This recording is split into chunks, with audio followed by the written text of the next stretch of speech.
येवला शहरात घरगुती गॅस पुरवठा सुरळीत ठेवत नागरिकांचा विश्वास संपादन करणाऱ्या सीडी पटणी यांच्या एचपी गॅस एजन्सीने पुन्हा एकदा आपल्या सेवाभावाची प्रचिती दिली आहे। एजन्सीचे संचालक सूरज पटणी यांनी संकट काळातही जबाबदारीने सेवा देत नागरिकांना दिलासा दिलाय।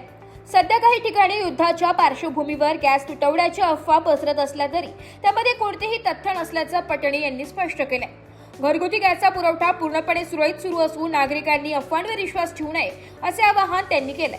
तसेच त्यांनी ग्राहकांना महत्त्वाची सूचना देताना सांगितले की गॅस सिलेंडर प्रत्यक्ष प्राप्त झाल्यानंतरच ओटीपी द्यावा। ओटीपी देणे म्हणजे सिलेंडर प्राप्त झाल्याची खात्री असल्याने याबाबत दक्षता घेणे आवश्यक आहे। गॅस बुकिंग बाबत असलेल्या गैरसमजांनाही त्यांनी दूर केलाय।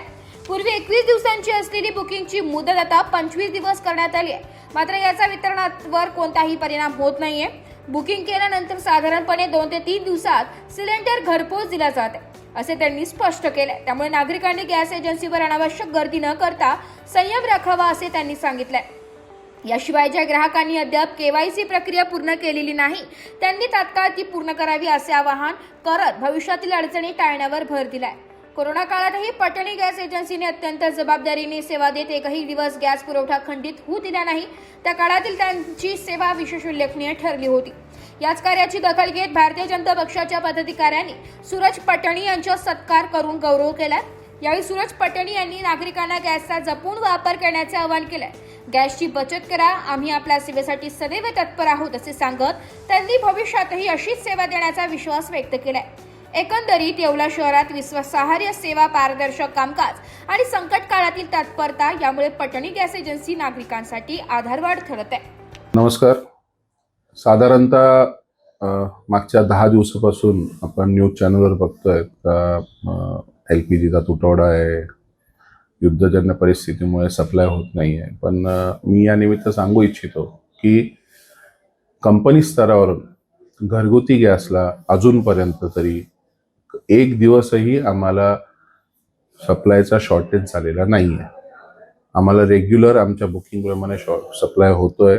हा नक्कीच पॅनिक बुकिंग होते, लोक घाबरलेले आहेत, सिलेंडर मिळेल का नाही मिळणार। साधारणतः महाराष्ट्रात किंवा देशात, माझ्याकडे ॲक्च्युअल आकडा नाही आहे, दिवसाचे 55 लाख बुकिंग ॲव्हरेज येत होते आणि या अफवेमुळे आता तो आकडा 75 लाखावर गेला आहे। दिवसाला 75 लाख बुकिंग यायला लागलं आहे। तर काळजी नका करू, आपल्याला आपल्या मागणीप्रमाणे आपल्याला सिलेंडर हे आपल्याला मिळणार आहे। 21 दिवसावरून 25 दिवसांची मुदत करण्यात आली आहे, त्याबद्दल काय सांगाल?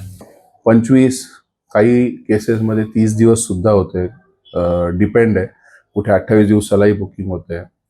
आता त्यामागे काही धोरण असेल, त्यांचं काही नियोजन असेल शासनातर्फे, म्हणून गैरवापर नाही हो म्हणून या कारणासाठी कदाचित ते लिमिट सेट करण्यात आलं असेल। आणि वर्षाला प्रत्येक ग्राहकाला 12 आणि डबल सिलेंडर असणाऱ्याला 15 सिलेंडर उपलब्ध असतात। त्यामुळे याची काही अडचण निर्माण होणार नाही असं वाटतं मला।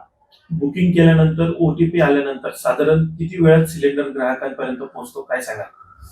रोजचा सप्लाय, उदाहरणार्थ रोजचा सप्लाय 500 सिलेंडरचा असेल आमचा लोड कॅपॅसिटी आणि बुकिंग 700 सिलेंडरची येत असेल तर नक्कीच त्याला आम्ही दुसऱ्या दिवशी देण्याचा प्रयत्न करतो।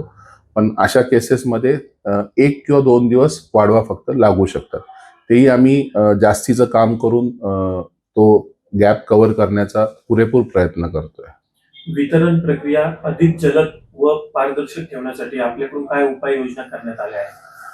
उपाययोजना मी आमच्या स्टाफला कायम एकच सांगत असतो का गॅसच्या बाबतीत काही निर्णय ज्यावेळेस शासन किंवा कंपनी आपल्याला देते तर यामागे काही तज्ज्ञ लोक बसून त्याचं नियोजन करत असतात। आणि ओटीपी प्रणाली असो, केवायसी असो, याच्या मागे त्यांच्याकडे पूर्ण भारताचं चित्र समोर ठेवून त्यांनी नियोजन आखलेलं असतं। तर ओटीपी ही अतिशय चांगली पद्धत आहे। खूप वेळा आम्हाला सर्व्हर बिझी असल्यामुळे, कधी कोणाच्या मोबाईलला डू नॉट डिस्टर्ब असल्यामुळे त्याला ओटीपी जात नाही। पण ग्राहकांनाही माझी विनंती आहे का आपलं सिलेंडर प्राप्त झाल्यानंतरच आपण ओटीपी द्यावा। सिलेंडर न घेता कोणालाही ओटीपी देऊ नये। आपण ओटीपी दिला याचा अर्थ आपण सिलेंडर घेतलंय हे सिद्ध होत आहे. केवायसी प्रक्रिया पूर्ण करण्यासाठी ग्राहकांनी नेमके काय करावे, काय सांगाल? केवायसी प्रक्रिया, केवायसी आणि ई केवायसी दोन भाग असतात. आधी आपण ग्राहकांचे आधार कार्ड गॅस खात्याला आपण जोडलेले होते. आता बायोमेट्रिक ई केवायसी आली आहे. ती बायोमेट्रिक ई केवायसी आय रेटिनाद्वारे आणि बायोमेट्रिक थंबद्वारे ती घेतली जाते.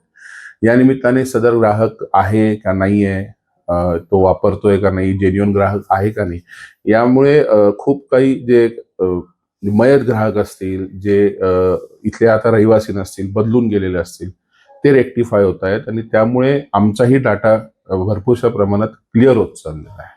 कोरोना काळात देखील आपण सर्व सुविधा ही व्यवस्थित पुरवली. आता देखील आपण सर्व व्यवस्थित पुरवत आहात. काय आव्हान आले आपल्याला, काय सांगाल? करोना काळाचं सांगायचं झालं तर करोना काळात कंपनीचे असले कुठलेही निर्देश नव्हते का डिलिव्हरी बॉयजला का तुम्हाला काम करावंच लागेल किंवा तुम्हाला ते त्यांच्या घरी पोच करावंच लागेल, कारण की प्रत्येकाला आपल्या जीवाची काळजी होती. मला अजून आठवतं, येवल्यात सर्वात पहिली केस एका घरात निघाली होती. त्यावेळेस खूप भीतीचं वातावरण त्या दिवशी आमच्या येवल्या शहरात झालेलं होतं आणि निश्चितच सगळीकडेच ती परिस्थिती होती. आणि दुर्दैवाने त्यांची पॉझिटिव्ह केस, पहिली केस पॉझिटिव्ह आल्यानंतर 2 किंवा 3च दिवसात त्या घरून बुकिंग प्राप्त झाली. तर तिथला डिलिव्हरी बॉय होता, त्याला आम्ही सांगितलं, बाबा रे, म्हणजे त्यांच्या घरी तर पूर्ण बॅरिगेटिंग वगैरे सगळं केलेलं होतं. आजूबाजूचे लोकही कोणी त्यांच्याशी संपर्क साधत नव्हते. अशा केसमध्ये आम्ही आमच्या डिलिव्हरी बॉयला सांगितलं का तुझी इच्छा असेल तर तू जाऊ शकतो, तू नाही म्हटलं तरी काय अडचण नाही. पण आमचा कमलेश नावाचा एक आमचा सहकारी आहे, तो गेला, त्यांनी त्यांच्या घरात गेला, त्यांचं सिलेंडर डिलिव्हर केलं आणि सुखरूपरित्या परत आला. आणि देवकृपेने आमच्या कुठल्याही स्टाफला संपूर्ण करोना काळात कुठलाही त्रास झाला नाही आणि सर्व आमच्यात आज उपस्थित आहे. पुढील काळात देखील अधिक चांगली सुविधा देण्यासाठी आपले काय नियोजन असणार आहे? आज जे काही येवला किंवा येवला परिसरात आमचे जवळजवळ 7 ते 8 डीलर आहेत. सगळीकडे जी परिस्थिती आज आपल्या एजन्सीत आहे ती सर्वकडे तीच परिस्थिती आहे. राज्य शासन सुद्धा सर्व गोष्टींची अतिशय बारकाईने लक्ष ठेवून आहेत. स्टॉक घेणं, कोणाची तक्रार असल्यास आमच्यापर्यंत पोहोचवणं, त्याचं निरसन करणं. कंपनी स्तरावरने आम्हाला व्यवस्थित रोजच्या रोज सूचना देण्यात येत आहे. खंत फक्त एकच गोष्टीची वाटते की जे आमचे व्यावसायिक ग्राहक होते, हॉटेल, केटरर्स, या लोकांना आम्ही गॅस पुरवू शकत नाही, कारण की अजून आम्हाला सप्लाय सुरू नाही झालेला आहे. त्यांच्या होणाऱ्या अडचणीबद्दल खरंच मनापासून दिलगिरी वाटते आम्हाला. राहिला विषय शाळा, हॉस्पिटल यांचे आमचे जे अधिकृत ग्राहक असतील आधीपासून, तर त्यांना ज्याप्रमाणे आधी आम्ही सप्लाय करत होतो त्याचप्रमाणे आत्ताही मागच्या 2 दिवसापासून रेग्युलर तो सप्लाय सुरू झालेला आहे. त्याची काही अडचण नाही. लोकांनी पॅनिक होऊ नये, घाबरू नये. व्यावसायिक गॅसचा तुटवडा हा लवकरच कंपनी स्तरावरून सॉल्व्ह करण्यात येईल आणि घरगुती गॅससाठी तर अजिबात घाबरू नये. बुकिंग केल्याप्रमाणे आपल्या बुकिंगप्रमाणे आपल्याला सिलेंडर येईल. सिलेंडर प्राप्त झाल्यानंतरच OTP द्यायचा आणि भविष्यात ही जी काही चांगली परिस्थिती आहे ही आमच्या जे कर्मचारी आहेत, जे सहकारी आहेत, ते जे एक्स्ट्रा काम करतायत, जे मनापासून काम करतायत, ही त्याच्यामुळे चांगली परिस्थिती आहे. आणि ग्राहकांनाही विनंती आहे का तुम्हीही आमची अडचण समजून घ्या, कारण की आम्हाला डबल कामाचा लोड वाढलेला आहे. आम्ही ते आमचं कर्तव्य आम्ही पूर्ण करूच, पण तुम्ही कुठली शंका मनात न बाळगता घरगुती गॅसच्या बाबतीत तरी निश्चिंत राहा. जाता जाता ग्राहकांना, नागरिकांना काय संदेश द्याल? गॅस जितका जपून वापरता येईल तेवढा जपून वापरा. गॅसची बचत करा आणि ही युद्धजन्य परिस्थिती लवकर निवळेल, लवकर समाप्त होईल अशी आपण अपेक्षा करू.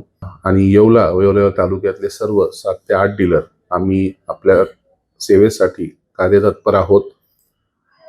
हप्त्याच्या 8ही दिवस आम्ही सकाळी 8 ते संध्याकाळी 8 आपल्यासाठी इथे उपलब्ध आहोत. आमचे फोन कॉल उपलब्ध आहे. कधी कधी फोन चौकशी जास्त वाढल्यामुळे फोन बिझी येत असेल, पण आपण नंतर थोड्या वेळाने प्रयत्न केल्यावर तो फोन लागेल.